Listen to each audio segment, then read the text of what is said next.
Hey guys, today I wanted to go over a parts kit that I just received from Bowman. It is a Polish PM-63 RAK, and it's basically a machine pistol.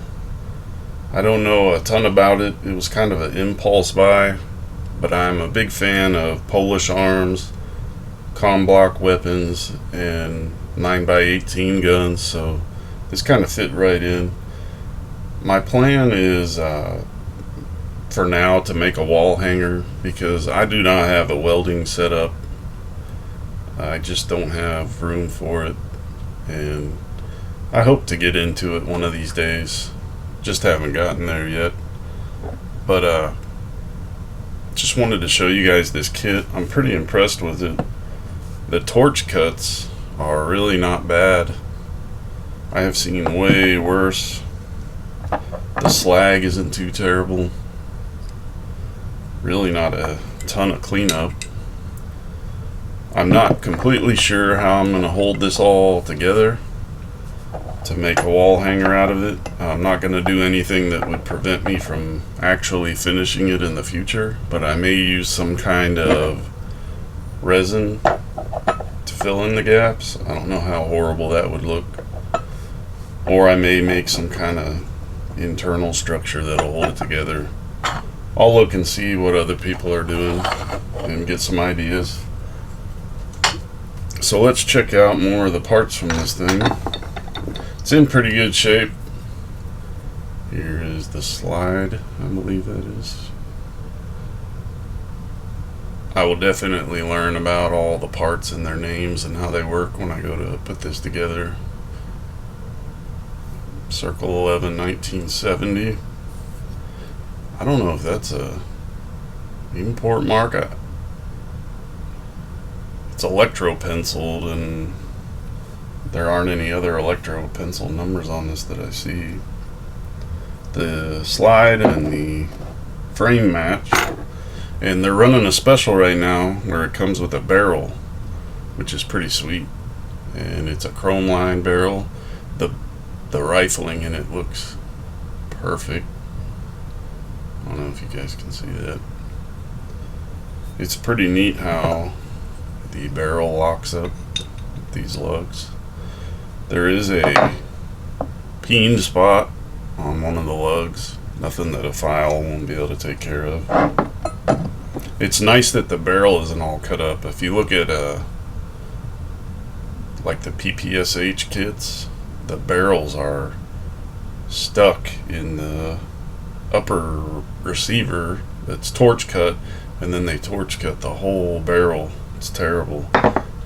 Those laws, man, are so stupid. There's no reason something like this shouldn't be able to be imported as a whole and registered and bought just like any other full auto gun that is on the registry.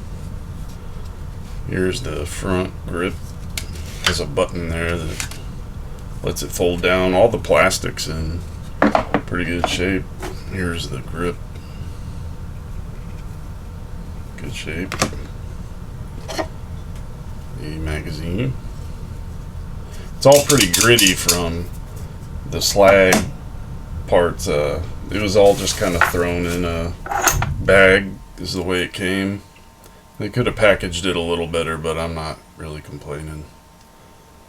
It's all in pretty good shape. There's really no rust except for in a couple spots where they torch cut it, but that's just surface rust that'll boil and card right off. Here's the shoulder brace or stock. And then, yikes, recoil spring, still in really good shape. Here's the guide rod. I'm not gonna lie, I have no clue what that is. Don't worry, I'll learn about all of it when I go to put it together. Then there's a trigger up there. We go. It's kind of neat how that folds up in there. I'm guessing when you have this grip folded up, maybe that stays up in there. I'm gonna have to watch Ian's video on this and learn a little bit more about it. So that's it. That was from Bowman. The rest of the small parts are in this little bag. It's all nicely oiled, which is good.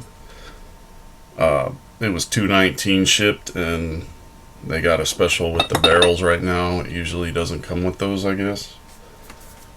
So thanks for checking this out. Here's the current status of the Luger grip. This repair is really solid. I am impressed with Acroglass for sure. That was my first time using it. This stuff is hard as a rock. This is what I didn't use, and you can see I mixed way too much. But that's okay. I think that kit will expire before I ever use it all.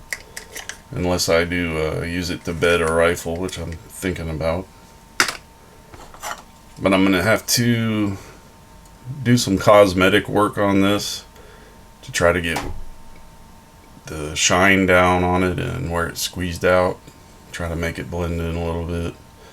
And then there's a little bit here on this cut that I'm guessing isn't going to let me install the grip normally, so I'm going to have to do a little bit of cleanup there, but not much. I'll make a video on that when I go to do it, and we'll see how bad I can make this look.